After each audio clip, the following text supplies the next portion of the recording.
So yun guys, magandang araw. Na-miss ko talaga kayong lahat. Ilang linggo akong hindi nakapag-update sa inyo. Salamat din, yung paa ko okay na ngayon. Medyo nakakalakad na ako. Tapos yung mata ko, ayun, hindi na masyadong malabo. Kaya dahil sa magandang paningin ko ngayon, nakita ko habang naghahanap ako ng liwan guys. Doon sa ito so pukyutan, pero hindi pa pwedeng buhagin yan sa mga buwan na to. January, hindi pa. Taas ng kahoy guys, yun no, mangga, pero okay na din yan no, kaysa ibang kahoy sa gubat no? Pero may sa Bisaya masyado. Kailangan kasi talaga pagka once na makakita tayo ng ganito guys, pukyutan, kailangan tingnan yung akyatan, yung dinapuan ng pukyutan, para pagdating ng buwan, araw na marami ng laman, malalaman naman namin kung marami ng laman o wala pa ba. Pagdating sa araw na pupuhagin na siya, kabisado mo na yung kailangan mong akyatin, yung puno na dinapuan, pinagbahaya nila. Ganyan.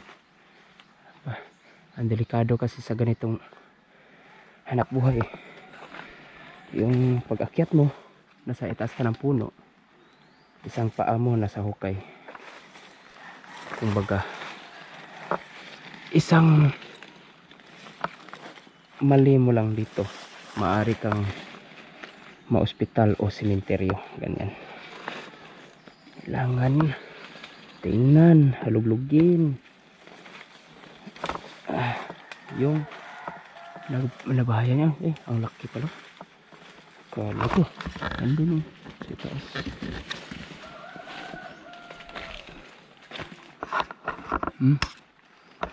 Malaki. Ayan yung itim na yun, yung kita nyo. Sayang lang dahil hindi ma-zoom yung ating hindi ma-zoom yung camera natin, yung GoPro. Yung lugar secret. Ang laki pala nito. Mas lalong lalaki pa siguro to pagka gagawa ng lalagyan ng pulot yan. Wala pang pulot yan. Oh, meron ng pulot yan, pero konti pa yan. February, mamumulaklak na yung mga manuto, yung mga kahoy na sobrang taas, yung buong puno talaga mamumulaklak na. Ayan, goods na yan, pero makapal pa ang ilalim hindi pa manipis.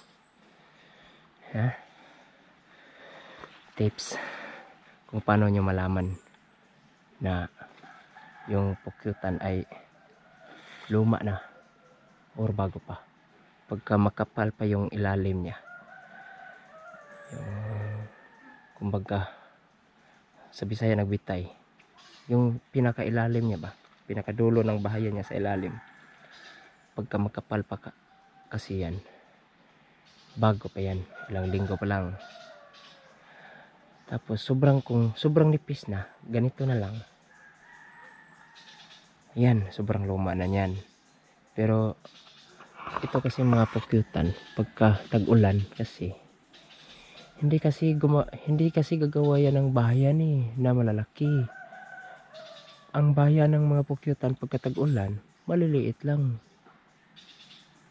Kumbaga, yung mga pukyutan nagtatago lang sa maraming dahon sa ilalim.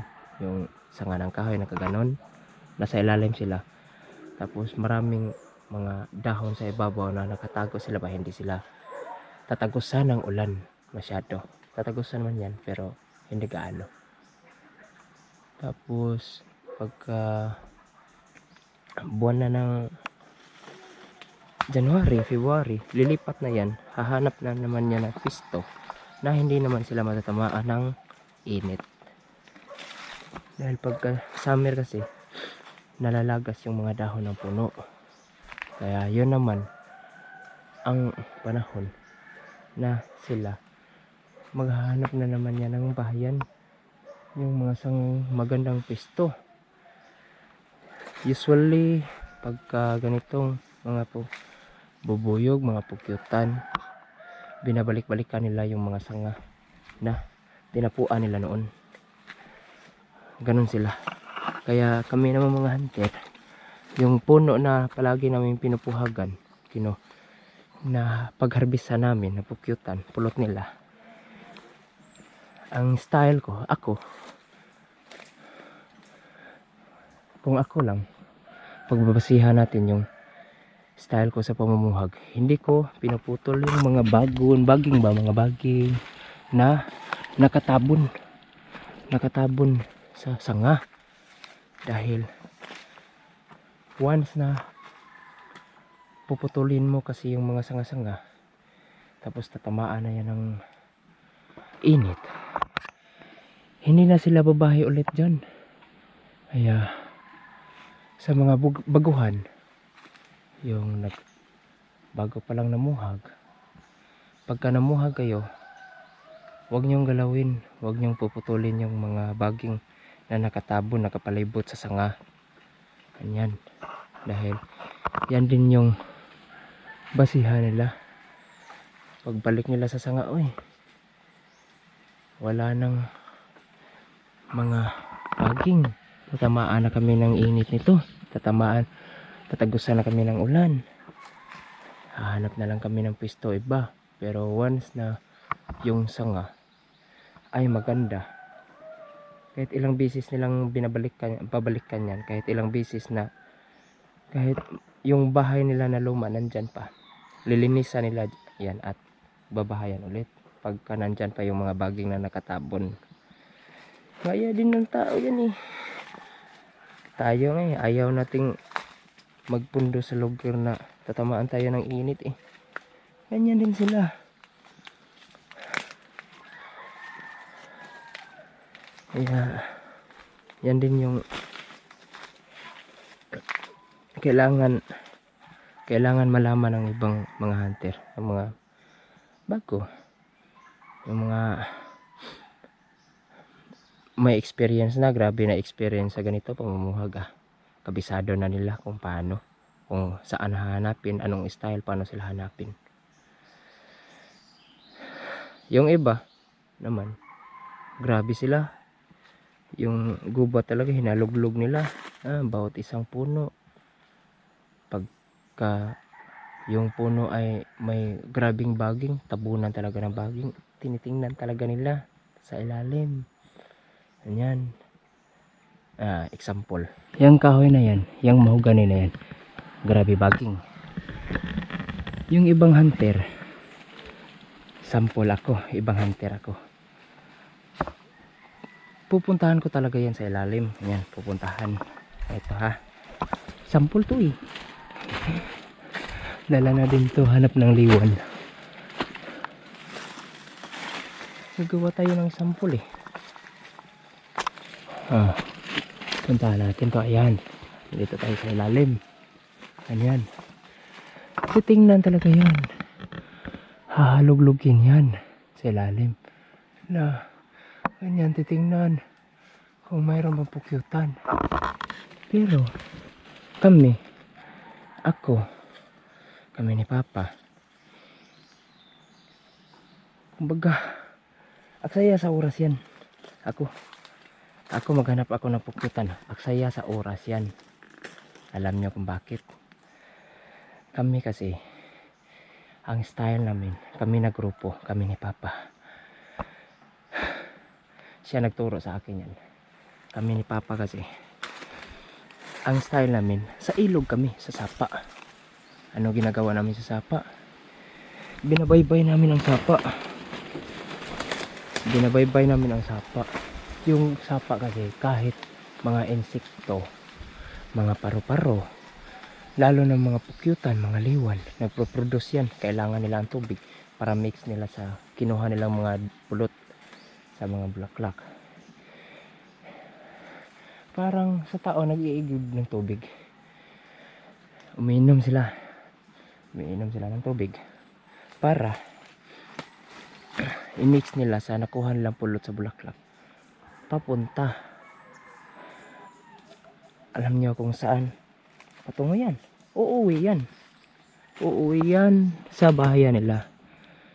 Kung saan patungo yan, kayong mga bagong hunter, huwag kayong mag-aksaya ng oras. Mayroon din kaming naturuanan yan, kabilang grupo, sila Gilbert. Sabi nila, uy, epektibo. Hindi na sila nag-aaksaya ng oras na yan, papasokin yung gubat. Hindi na. Yung style nila, kaya na sa amin. Nasa sapa sila. Binabaybay nila ang sapa. Tinitingnan. Pagka may iinom, napukyutan sa mga gilid-gilid, yung may mga basa. Ibig sabihin yan, yung nakapalibot, nakahuyan sa sapa na yun. Sa area ng sapa na yun. May pukyutan yun. Dahil pagkalilipad yan, didiretso talaga yan.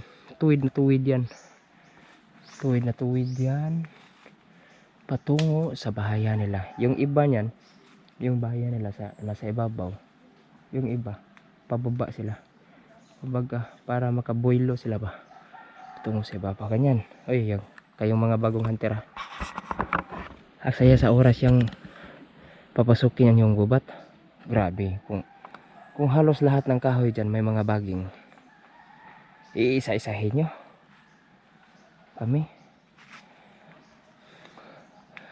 Kami kasi sa pagkapunta namin sa sapa, pagka makakita ng kami ng pukyutan, inaantay namin yan dahil babalik yan. Babalik at babalik yan. Maraming purpose yung tubig. Yung iba igib lang ng tubig para mag-moist. Ayan. Hindi matuyo yung bayan nila. Yung iba naman yan, iinom ng tubig galing pagkuha ng pulot para mix nila, para ipasok na dun sa bayan nila. Dun sa tangki. Tawag namin yan, tangki ng dugos. Yan. Dahil pagka papasukin natin yung gubat na hindi natin alam kung meron bang pukyutan dyan, 20% lang na makakita ka ng pukyutan. Pero kung sa sapa ka, babaybay ka sa sapa, tapos yung may mga bato, tapos nagbasa siya, may tubod na maliit lang, sakto lang nabasa ba, ganyan, makakita ka ng pukyutan na pabalik-balik, nagigib ng tubig, umiinom. Paglipad niyan, patungo dun. Ganyan, patungo dun. Ibig sabihin yan, wala sa ibaba. Yung ibaba, nagkahoyan. Walang pukyutan. Walang bahay ng pukyutan. Ibig sabihin yan, yung pukyutan nandun, nakatira sa ibabaw. 95%. Ay, hindi. 100% talaga. Makikita mo yan. Kung hindi mo naman yan nakita sa araw na to, balikan mo kinabukasan hanggang 4 na araw, nandyan lang talaga yan. Kung wala man sa itaas ng kahoy, nasa baba, malapit sa lupa, ganyan, babalik-balikan. Kami nga yung minom sa sapa, grabe ang dami nila, pero may igiban ng tubig sa ibabaw, sobrang lakas pa pala ng tubig, kaya ayaw nilang uminom doon. Takot silang mamatay sa tubig. Sasapa sila, medyo tuyo na ba. Noong yung igiban na ng tubig sa ibabaw ay medyo humina na, tapos yung gilid may mga basa, lumipat sila doon. Hinanap namin, nakita namin ang uminom katapusan ng March. 1 linggo hinahanap namin. Buong kahoyan sa ibabaw ng sapa. 1 linggo namin binabalik-balikan. Pero ang problema, iniwan namin, pumasok kami sa gubat para mamuhag. May nakapagsabi sa amin na yung igiban nila ng tubig, marami daw uminom na pukyutan. Kaya pinuntahan namin. Ang problema, nasa gilid lang pala, malapit sa lupa. Kaya diskarte 101. Diskarte 101, 101%. Pagka yan ang diskarte nyo, 101% talaga na nandyan makikita nyo talaga ang pukyutan. May ahas ah. Ayan. Wala akong dalang itak. Ahas yun. Iba yung tunog, mataas ang tunog. Huwag lang kubra. Yun. Kayong mga hunter dyan, gayahin nyo kami. Huwag kayong maghanap. Huwag kayong maghanap. Huwag yung haluglugin yung gubat. Aksaya sa oras yan. Yan. Sasapa tayo. Pagka may inom dyan, kung saan papunta, saan palipad, nandyan yung bahay. Kailangan ko rin ituro yan sa inyo eh. Tips ba? Tips. Dahil wala naman akong anak na lalaki. Wala nang susunod sa akin na mamuhag. Buti si Papa. May anak siyang lalaki ako. Ako yung nakasunod sa kanya. Hindi na kasi aakyat si Papa eh. Takot na din makagat. Minsan. Pero kaya pa naman niya. Pero hindi na aakyat talaga. Senior na si Papa eh. Kaya ako, yung sunod sa akin, wala na. Anak ko babae eh. Kaya kailangan kong ipasa yan. Kung sinong kursunada, samahan nyo ako. Kayo yung paakyatin ko. Pero wag lang yung akyat na magaling kayo ha. Kailangan din na kursunada nyo. Yung sobrang, ito example, grabe kayo akyat. Ang bilis niyong umakyat ng kahoy. Pero pagdating malapit sa bahayan ng pukyutan, tapos may natira pang pukyutan, atras na kayo. Wala pa din yan. Kumbaga, zero balance tayo diha. Palpak na.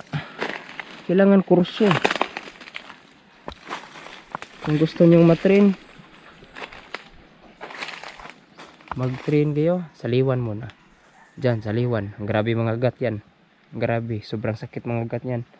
Mas masakit pa yan mga gat kaysa pukyutan.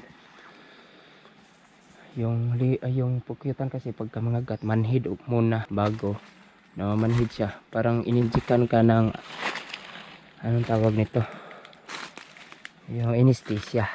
Yan, grabe manhid yan. Tapos makati siya. Mga 5 minutes mula na nakagat ka, na-sting ka. 5 minutes. Pero pagkaliwan ang mga gat sa'yo, diretso. Pagkatusok nyan, ditso. Sobrang aray, ganyan. Kaya subukan nyo muna sa liwan hanggang papasok kayo sa sitwasyon na makakita kayo ng pukyutan. Try nyo. Magsama kayo ng magdala kayo ng kasama. Tapos try nyo mamuhag. Sa una, takbuhan, yun yan, takbuhan, takot. Pero pagka masanay ang katawan, basic na lang. Kaya yun. Yan. Salamat sa panonood. Dahil hindi na ako nakapag-focus sa paghanap ng liwan. Ayan, pasensya na din sa vlog. Wala muna tayong mga pangisda. Kung makapag-produce man tayo ng pangisda sa lawa. Dahil yung anong tawag nito? Yung mga gamit namin nasira. Update na lang muna tayo sa inyo. Tapos ganito, malapit na kasi mag-March. Isang buwan na lang mahigit. Isang buwan at kalahati. March na, harvest na hanggang Mayo. Kaya dito tayo, mag-focus tayo sa pag-harvest. Sobrang mahal kasi ng pulot ngayon. Kahit sa yung stainless yung walang yung cute, grabe, 2,000 pala ang litro. Palpak pa ako sa 1,500 ko, 1,000 na pala ngayon eh. Kaya subukan din natin maglikom nun. Baka may maghanap ba. Kaya yun, salamat sa panonood dahil maghahanap ako ng liwan.